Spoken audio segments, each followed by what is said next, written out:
All sport এবিপিতে সবাইকে স্বাগত জানাচ্ছি। আমরা আলোচনা করছি এক্স ফ্যাক্টরদের নিয়ে যারা এবারের বিশ্বকাপ 2026কে আলোকিত করবে। এই পর্বে আমরা গ্রুপ ই নিয়ে আলোচনা করব, যেখানে multiple world cup champions Germany রয়েছে, সেই সাথে রয়েছে আইভরি কোস্ট যারা 2014 পর আবারও বিশ্বকাপে অবস্থান করতে পেরেছে, সেই সাথে রয়েছে প্রথমবারের মতো বিশ্বকাপে অংশগ্রহণ করতে যাওয়া কুরাসাও এবং south American power house Ecuador. এই চারটা দল নিয়ে আলোচনা হবে, চারটা দলের কি প্লেয়ার্সদের নিয়ে আলোচনা হবে। চলুন দেখে আসি। সাবেক বিশ্ব চ্যাম্পিয়ন জার্মানি বিগত কয়েক বিশ্বকাপ ধরেই তারা কিন্তু স্ট্রাগল করছে। 2014 বিশ্বকাপটা জেতার পর থেকেই জার্মানি যেন নিচের দিকেই চলে যাচ্ছে সামহাও। 2018 ওয়ার্ল্ড কাপ, 2022 ওয়ার্ল্ড কাপেও জার্মানি তারা একেবারেই ভালো পারফরমেন্স করতে পারেনি। তবে এবার নেগলসম্যান তিনি কোন দল নিয়ে এসেছেন, কোন দলটাকে নিয়ে তিনি বিশ্বকাপ জয়ের স্বপ্ন দেখছেন, আসুন সেদিকে একটু চোখ বুলাই। বড় বড় তারকাদের ছড়াছড়ি রয়েছে এই দলটার মধ্যে। লেরোয় সানে আবারও ব্যাক করেছেন। 2022-এ তিনি ওয়ার্ল্ড কাপের সময় আনফর্চুনেটলি দলের সঙ্গে ছিলেন না। সার্জ জেনাব্রি যদিও ইনজুরির কারণে আলটিমেটলি স্কোয়াডে অংশগ্রহণ করতে পারছেন না এবার। তবে বেশ কিছু তারকা ফুটবলাররা রয়েছে যারা প্রথমবারের মতো বিশ্বকাপে খেলবেন, যার মধ্যে একজন ফ্লোরিয়ান ওয়ার্ডস।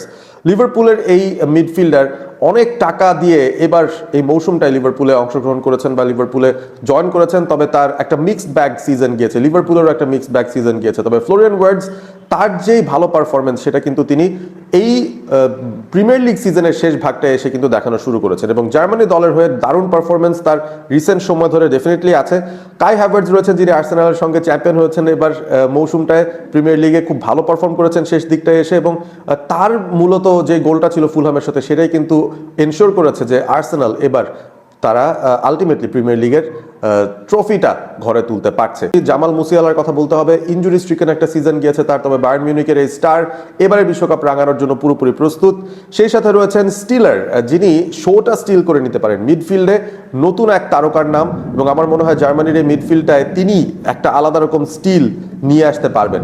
ফরওয়ার্ড লাইনে ভোল্টা মাডে আছেন, যিনি এবারের বিশ্বকাপের one of the tallest players এবং তার ওই টলনেসের সাথে সাথে তার পায়ের যে কারুকাজ, পায়ের যে স্কিল সেটা নিয়ে কিন্তু তিনি বেশ ভালো আলোড়ন সৃষ্টি করেছেন নিউক্যাসলের এই ফরওয়ার্ড।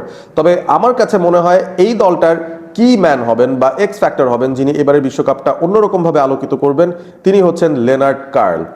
মাত্র 18 বছর বয়স লেনার্ড কার্লের, বায়ার্ন মিউনিখের হয়ে খেলছেন ইতিমধ্যেই। এজ লেভেল থেকে খুব কুইকলি সিনিয়র টিমে চলে এসেছেন এবং ন্যাশনাল টিমের হয়েও দুটো অ্যাপিয়ারেন্স তার ইতিমধ্যেই রয়েছে। তিনি যেই পজিশনটাই খেলেন মূলত রাইট উইং, ওই জায়গা থেকে তার লেফট ফুটেড কাটিংটা এবং তার পেস এবং তার ড্রিবলিং অ্যাবিলিটি সবকিছু মিলিয়ে তাকে অনেকেই বলছেন যে তিনি জার্মানির আরিয়ান রবেন বা রবেনের একটা পুনর্জন্ম হয়েছে এই কার্লের মাধ্যমে। সো তার কাছ থেকে আমরা যে এক্সপেকটেশন করছি, আমার কাছে মনে হয় যে ভেরি মাচ হাইলি রেটেড একজন প্লেয়ার এবং এবারে বিশ্বকাপে আমার মনে হয় জার্মান অন্যান্য অনেক তারকাদের ভিড়ে তিনি হয়তো তাক লাগিয়ে দিতে পারবেন। আমরা কুরাসাওয়ের দিকে চলে যাই। কুরাসাও তাদেরকে ব্লু ওয়েভ বলা হয় এবং এত ছোট একটা দেশ তারা যে প্রথমবারের মতো বিশ্বকাপে অংশগ্রহণ করছে সেটাই তাদের জন্য বিরাট বড় একটা কৃতিত্বের ব্যাপার এবং তাদেরকে বিশ্বকাপে নিয়ে আসার জন্য দুজন ভাইয়ের বিশাল বড় একটা অবদান ছিল, দ্য বাকুনা ব্রাদার্স, লিয়ান্ড্রো বাকুনা এবং জুনিনিও বাকুনা। এই দুজন মিলে মূলত এই দলটার একটা মূল স্টেবল হালটা ধরছেন এবং জুনিনিও বাকুনা, তার কথাই বলতে চাই, তিনি এই কুরাসাও দলটার কি প্লেয়ার হতে পারেন। ডাচ লিগে তিনি খেলছেন এই মুহূর্তে এফসি ভোলেন্ডামে এবং 15 ম্যাচ থেকে 2টো অ্যাসিস্ট তার রয়েছে। মূলত মিডফিল্ডে খেলেন, তবে অ্যাটাকিং মিডফিল্ডার হিসেবে তার বেশ সুনাম রয়েছে এবং এবারের বিশ্বকাপে কুরাসাওকে যদি ভালো কিছু করতে হয়, অন্তত একটা বা দুটো গোল তারা যদি দিতে পারে, একটা দুটো ভালো রেজাল্ট যদি বের করতে পারে, সেটার পেছনে ডেফিনেটলি এই বাকুনা ব্রাদার্সদের একটা কাজ থাকবে এবং জুনিনিও বাকুনা সেখানে আলো কেড়ে নিতে পারেন। আইভরি কোস্ট 2014 সালে দিদিয়ার ড্রগবার নেতৃত্বে দলটা শেষবার বিশ্বকাপ খেলেছিল এবং তারপর দুটো বিশ্বকাপ তারা মিস করেছে, 2018 এবং 2022।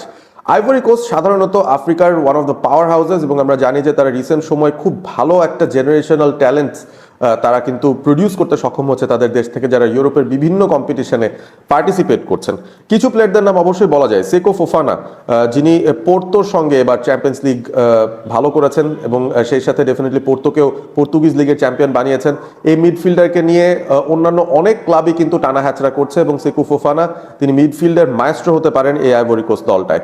মিডফিল্ড বেশ ভারী এই আইভরি কোস্ট টিমের। কেসি রয়েছেন, সাঙ্গারে রয়েছেন, যারা কিনা খুব ফিজিক্যালি ফিট এবং সে সাথে টেকনিক্যালি ভেরি সাউন্ড। সাঙ্গারে এই মৌসুমটায় তিনি নটিংহাম ফরেস্টের হয়েও খেলেছেন। তবে যার কথাটা বলতে চাই তিনি হচ্ছেন আমাদ দিয়ালো। মাত্র 23 বছর বয়স এবং আমাদ দিয়ালো ম্যান ইউনাইটেডের হয়ে খেলে এই মৌসুমটায় খুব একটা ভালো যদিও কাটাননি সময়টা। এই রাইট উইঙ্গারের কাছ থেকে দুটো গোল, দুটো অ্যাসিস্ট আমরা দেখেছি ম্যানচেস্টার ইউনাইটেডের জার্সিতে। তবে আমাদ দিয়ালোর যেই ওয়াইলিনেসটা রয়েছে, তার যে ড্রিবলিং অ্যাবিলিটি রয়েছে এবং সেই সাথে আমাদ দিয়ালোর যেই পেসটা রয়েছে, যে ডাইরেক্টনেসটা রয়েছে, সেটা কিন্তু তিনি দারুণভাবে ব্যবহার করতে পারেন আইভরি কোস্টের জন্য। এবং তারা যতটুকু ক্রিয়েটিভিটি প্রডিউস করতে পারবে এই দলটার কাছ থেকে, যে ক্রিয়েটিভিটি আপনি এক্সপেক্ট করবেন সেটাই আমাদ দিয়ালোর কাছ থেকেই হয়তো আসবে। সুতরাং তার দিকে অবশ্যই চোখ রাখতে হবে। ইকুয়েডর প্রায় প্রত্যেক বিশ্বকাপে তারা সুযোগ পায় এবং সুযোগ পেয়ে বেশ ভালো পারফর্ম করে।